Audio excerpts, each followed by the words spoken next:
Hello, and welcome to Chess Comedy Books 40.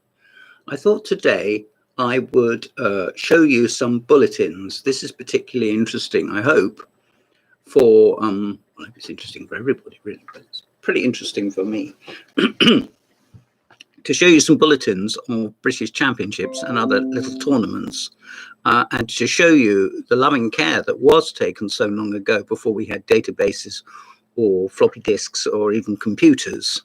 What we had were people willing to work far into the night and tip-tap on a typewriter. This is quite a collector's item. I don't mind telling you. Well, I am telling you, actually. So just make sure you remember it. There it is.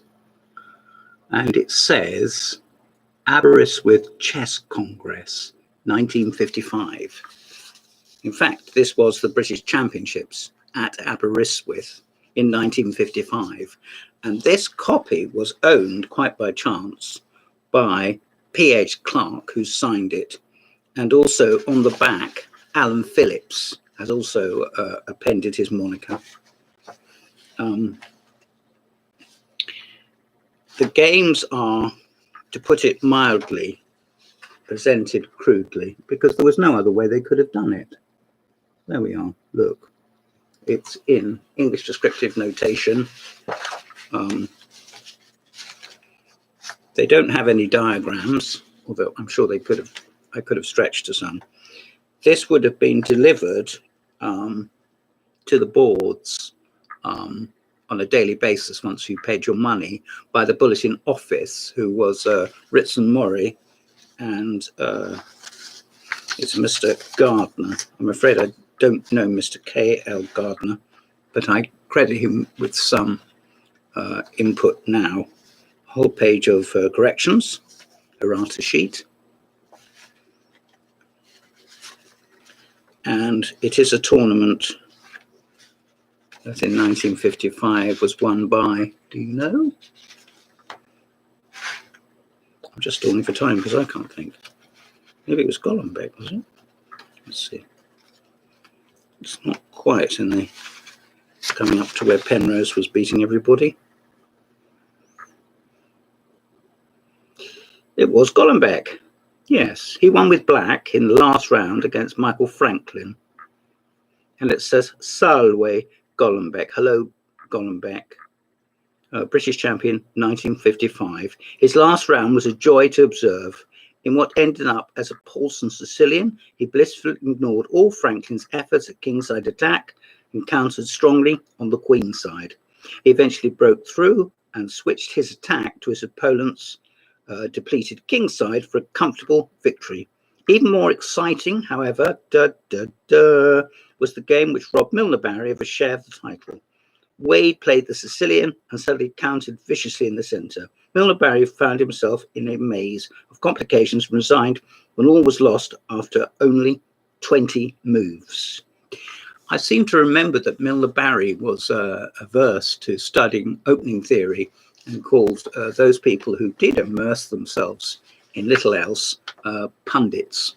So it may very well be that in choosing that route, Wade knew exactly how, after all, was to go on to do Batsfords and any amount of theoretical work, including stuff for Bobby Fischer. It may very well be that he'd hit on Milner Barry's Achilles heel in that regard. All the games are, I think, given from every round and all the results, and it was, as it is today, last time it was held, OTB, an 11-round Swiss. Now it's gone down to 9, which I regret, but obviously I have no say in the matter, but I wish it was still 11 rounds. So there we are. Now we spool forward a bit, since I haven't got the ones from the 60s. If you do want the ones from the 60s, you could look on BritBase, done by Mr. John Saunders. Here we have Blackpool 71. And again, it's by Ritson Murray. So if you consider that he did it in 55 and did it in 71, that's a lot of cups of coffee and a lot of cigars smoked to get this overnight. So at the prize giving, maybe set up a little desk or something and say to you, here are the bulletins, or rather, you've got the first 10, here's the 11th round, which obviously involves some tense games and also some short draws, because people aren't going to necessarily walk off with a prize. Although by no means a record entry of 350 players for the Blackpool Congress, compared favourably in strength with most of its predecessors. Yes, I can believe that. Players like Hartston, Keane, Basman, Andrew Whiteley were starting to make their mark. And lower down, we have Ludgate, who went on to become Correspondence Grandmaster. Danny Wright, who was to go on to become partner at King & King and an accountant. That's just a little joke. A.H. Perkins, Gunnar Sugden, still very much with us, and Julian Farrand, who only passed away recently. And on bottom board, I think in those days they didn't structure it in such a uniform way, and is Craig Pritchard, then a young master, obviously.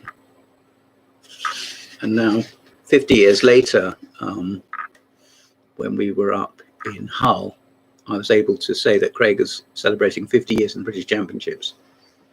He hasn't played every year, I'm not presuming to say that, but he has played fairly regularly and is a great supporter. As you can see, and this is important at least to me, that the presentation hasn't changed very much since 1955. They are typed, the games are numbered, which is good.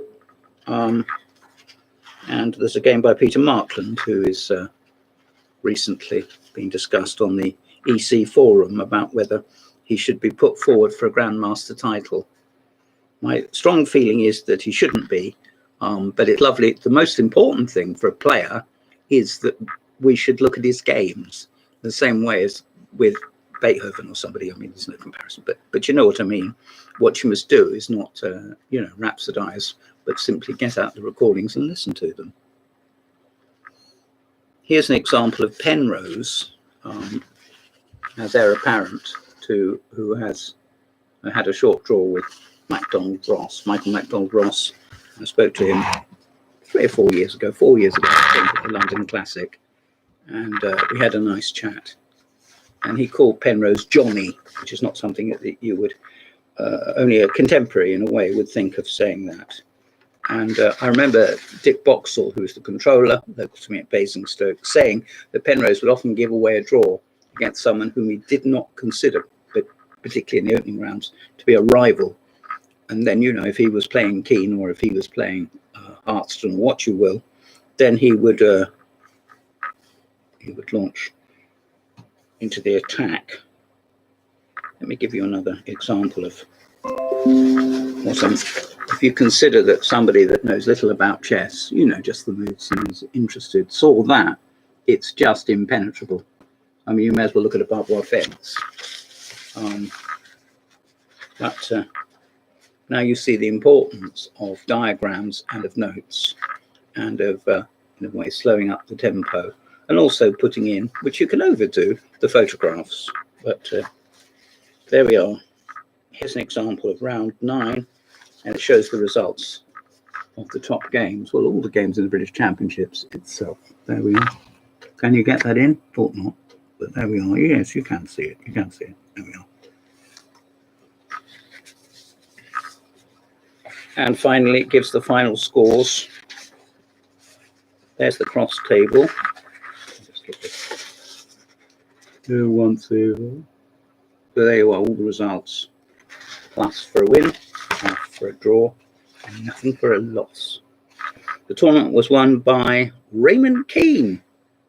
This was Keane's first and only win of the British Championships. He made a speech in 1980, I think, in which he announced he has not played in the British Championships for many years, and he forgot that he played in Eastbourne in 1973, where he lost to A.H. Williams. But we'll forgive him that. Ray was in this tournament, I think I'm wrong in saying. Yes, he was undefeated, and he drew his last 4 games. And in the last round, he did play, indeed, his colleague from Cambridge University, Howard Williams, the Welshman. Jonathan Penrose, well, he wasn't defending champion in 1971, Bob Wade was, but he was the danger man, had lost to Keane, a game which frequently gets quoted, and he also lost to Greg Pritchard. In a way, he was handing across the baton to the younger masters. And down almost in last place is Brian Ely, who the next year was to win the championships. And to cause a little bit of a few ructions. But we won't go into that at all. The major open was won by R.B. Edwards. Ray Edwards seemed to take up the cudgels and the finances, I suppose, of BCM. G.H. Bennett, Gerald Bennett, still with us. J. Steedman, I know that Jim Steedman. G.P. Burton. Brian Denman, still very much with us, down in Brighton and Hove.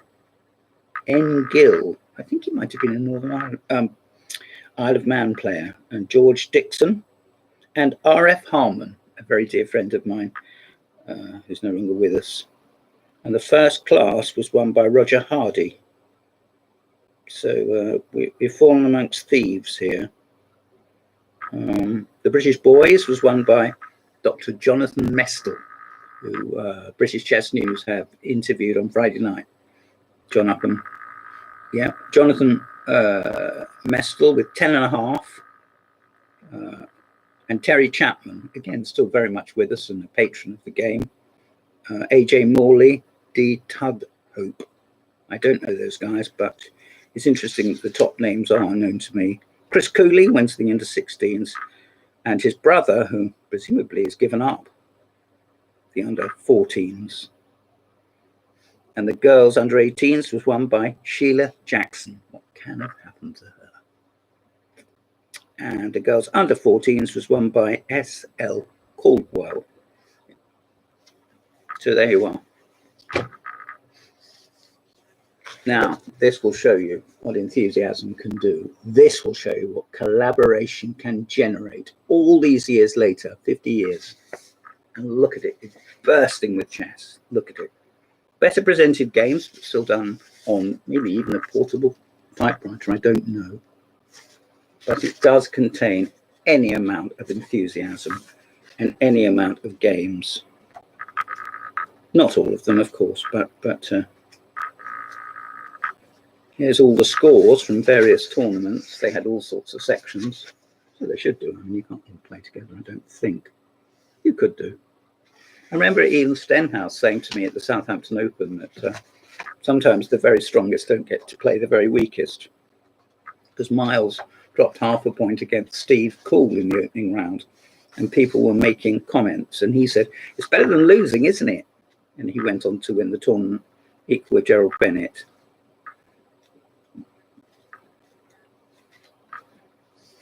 There's a list of who the controllers were. Oh my God, that's a lot of controllers. And the Congress director, whose birthday it is today, and if he's listening, and sadly I don't think he is, to Sir Stuart Reuben, I send all birthday felicitations. They have a special guest. I don't think he competed, Ludek Pachman. Pachman was interned in Czechoslovakia, Checkmate in Prague, his book, and in the end broke completely and started smashing his head against the wall. Not the sort of thing I should be saying in a chess thing, is it? But nevertheless, that's what happened. Very brave man. He lived to ripe old age, and he was broadcasting literally as the tanks rolled in, so they say. So there we are. A very nice bulletin and a very nice record.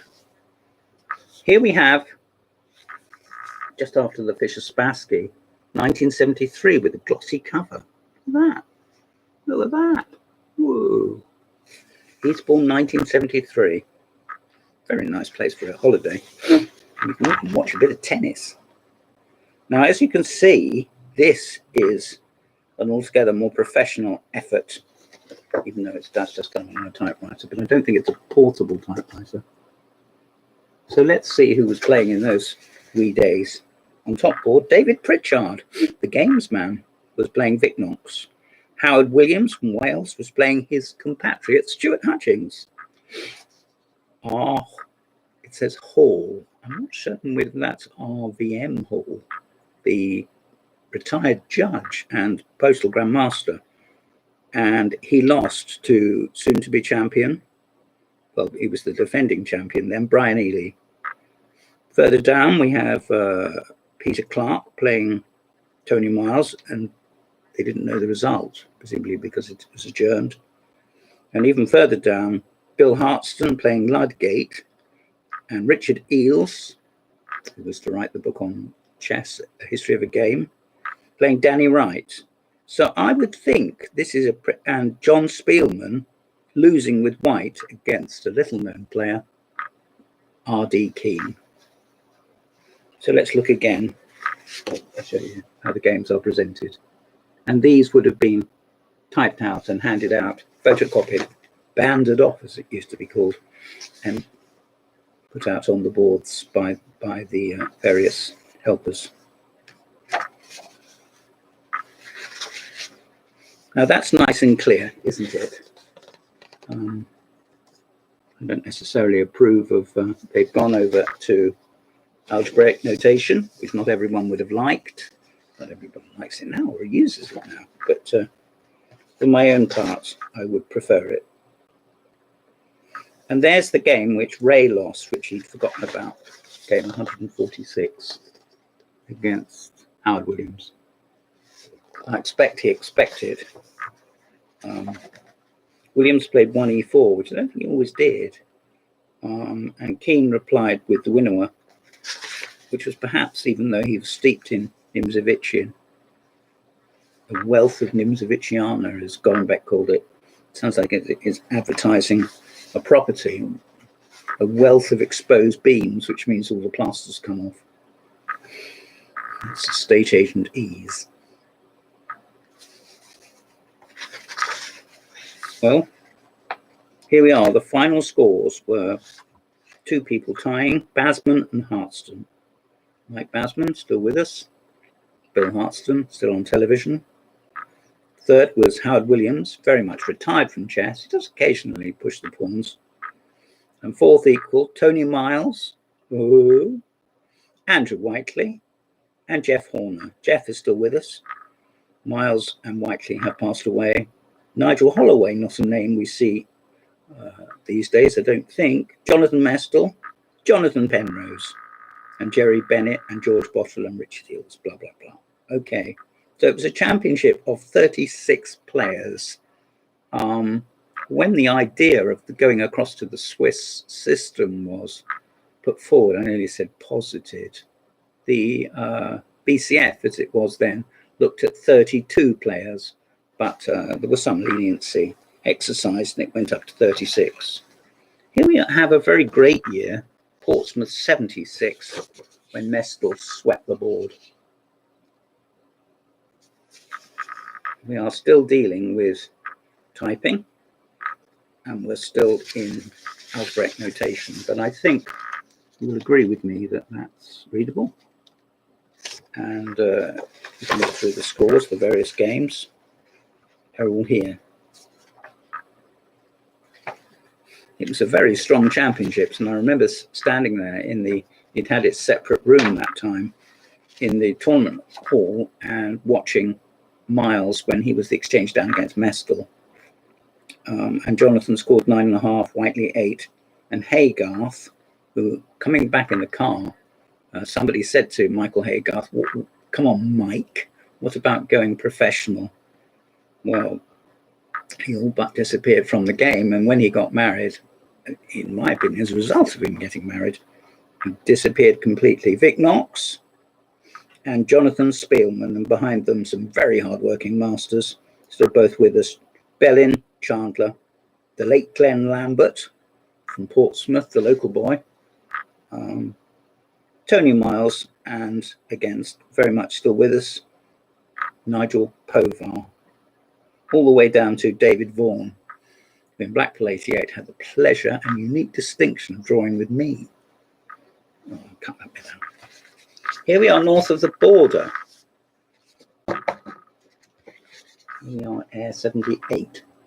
This was a very, very long way to go from a little boy from Odium called James to have a game of very bad chess, but that's what I did. Cafferty withdrew after 4 rounds with 1.5, and Milner-Barry withdrew after 7 rounds with 2.5. Well, according to Norman Littlewood, Milner-Barry withdrew because he had to go to the dentist's. And Norman laughed and said, well, why doesn't he just go to a Scottish dentist? I've been pondering that all night. This was when things started to get very, very tough for the top. Most of these people, Spielman, Mestel, Plaskett, Paul Littlewood and Webb, Simon Webb, were all approaching Grandmaster strength. And further down, Bellin, Clark, Cooper, John Cooper that is, and John Littlewood, all very, very tough competitors. I'm sure you will agree. And on 6 points, what can have happened to him? Nigel David Shorts. Brighton, 1980, a nice big venue. Torvill Dean had stopped ice skating. And here we are with a sponsor all over the place. John Brew, senior partner, liked chess. And here we are. I think I'm wrong in saying, maybe this is an electric typewriter. It was also electronic, which was different. You see all the pages slewing sideways. Look at that. Can you see anything? I think you probably can. There we are. It was the year that Rumens played that brilliancy against Murray Chandler. Hartston and Nunn tied for first place. As a result of this, they played 6 games, probably in the RAC club or something, and Nunn drew 5 of them and won 1 of them, which was sufficient to take the title, and he hasn't played since. He has his own private reasons for that, but I think it's a shame. Things were this was a big championships in terms of the Swiss, with strong players.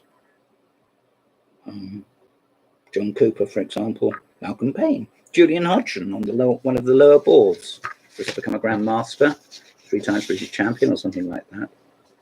So there you are. That's from 40, 50, 60, and even longer than 65 years ago. So when we speak of the British Championship, let's put it into perspective, some sort of historical, if I can use that word, perspective. Thank you for listening. I've been James Pratt. Call again.